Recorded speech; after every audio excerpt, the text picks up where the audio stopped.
The AFC East is one of, if not the toughest division in the entire NFL. The Bills have been atop this division for some time now, since being led by Josh Allen, a team with Super Bowl aspirations, itching for another shot at the postseason. The Miami Dolphins have loaded up on talent in recent years, and the offense is one of the best in the NFL when Tua is healthy. The New England Patriots are still led by one of the best head coaches in NFL history in Bill Belichick. No matter what his roster looks like, he is always a threat, especially to these teams within the division. And lastly, the New York Jets, now led by Aaron Rodgers at the helm, third-year head coach in Robert Saleh, and multiple free agent mercenaries and young blossoming draft picks coming together to make that push for the Super Bowl. Aaron Rodgers is one of the more individually talented quarterbacks ever. The four-time MVP only has one real blemish on his career, and that's the fact that he's lost so many times in the championship games given his level of talent. Rodgers is now surrounded by plenty of familiar faces that he practically dragged along with him to New York, as well as inheriting some of the game's best young players on offense in Breece Hall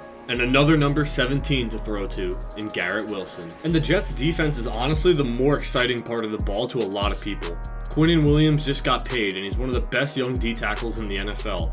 Sauce Gardner is one of the best corners in general in the NFL in only his second year now. There's so many big names you can rifle off on this defense, but what's more important is the depth. They're so deep at many positions on this defense, especially up front. They have veterans, they have rookies, they have young blossoming players. They have a great mix of talent on defense, and I'm excited to see what they'll be able to do on that side of the ball this year. And let's not forget how piss poor the Jets quarterback play was last year, keeping this defense on the field, tiring them out all game because they couldn't even sustain a drive for more than 3 plays. Under Aaron Rodgers, sustaining a drive for more than 3 plays will be the least of this team's offensive worries. But where there could be offensive worries on this New York Jets football team is the offensive line.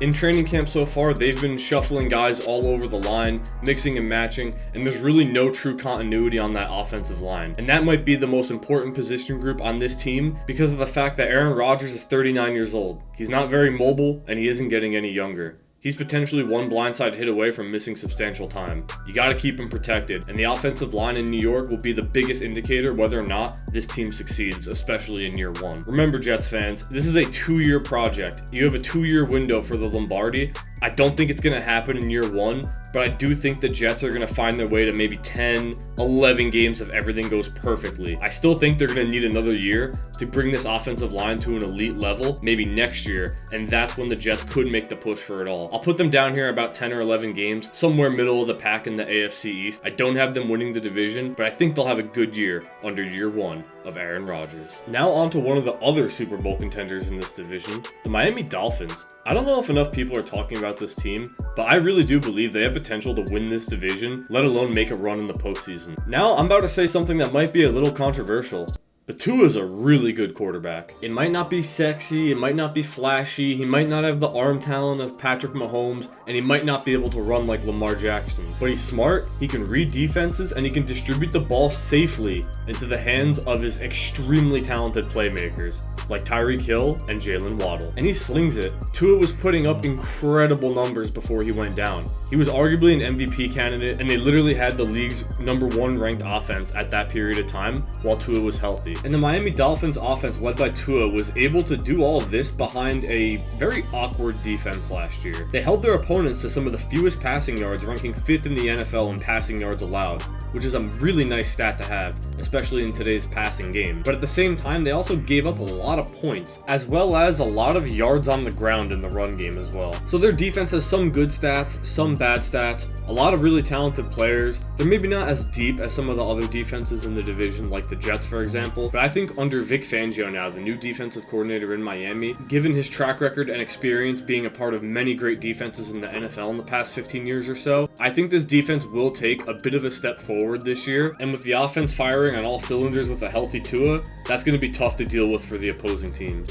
And the Miami Dolphins are actually expected to roll out the same 5 offensive line starters, if I'm not mistaken, from the previous season. So even though they are closer to a league average offensive line, you at least have guys who are familiar with each other, know the system, and I really value continuity. And this Miami Dolphins team screams continuity. The Miami Dolphins have a lot of things syncing up in year 2. The offensive coordinator, Frank Smith, Mike McDaniel, the head coach, year 2 of their systems, and Tua playing under them and finding success offensively, statistically.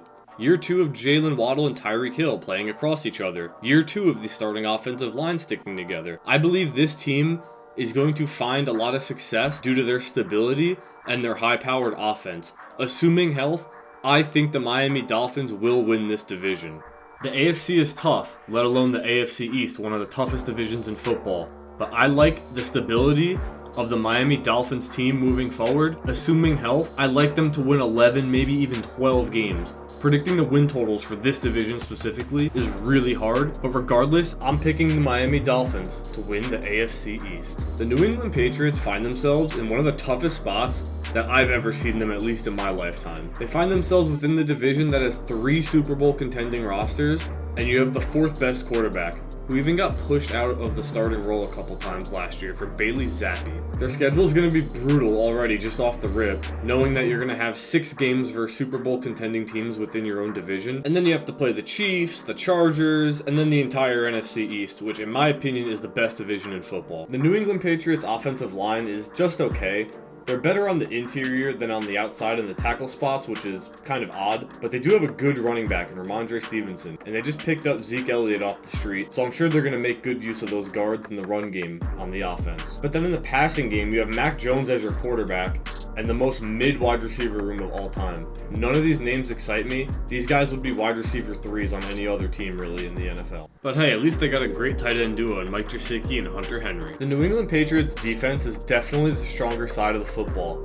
The coaching is just always good in New England, and the defense is just always disciplined. But they still have some pretty good linebackers like Matthew Judon and Jawan Bentley. And then you got some decent safeties in Jabril Peppers and Kyle Duggar, as well as first-round rookie corner Christian Gonzalez, who's going to be dealt the tough task of covering some of the wide receivers in this division. A lot of this team's offensive woes last year were due to the fact they had Matt Patricia and Joe Judge calling plays. If you're a New York Giants fan like myself, you know a whole lot about Joe Judge calling plays. It never ends well. But they did grab Bill O'Brien as their new offensive coordinator, who has experience with various coaching positions in the New England organization in the past, as well as head coaching and offensive coordinating for many years now in college and the NFL. It's a good hire. As long as they don't let this guy make any trades, New England should be pretty well off. But in totality, New England is kind of screwed.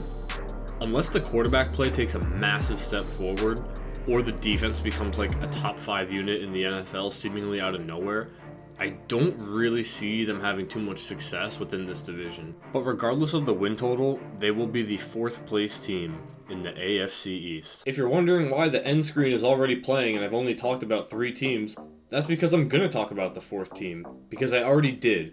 You're going to click this video, and this will bring you to my video that's specifically about Buffalo. All Buffalo in about 7 minutes, going over some of the off-season news, where I have them finishing, some of the roster, and all that good stuff. Thank you so much for watching.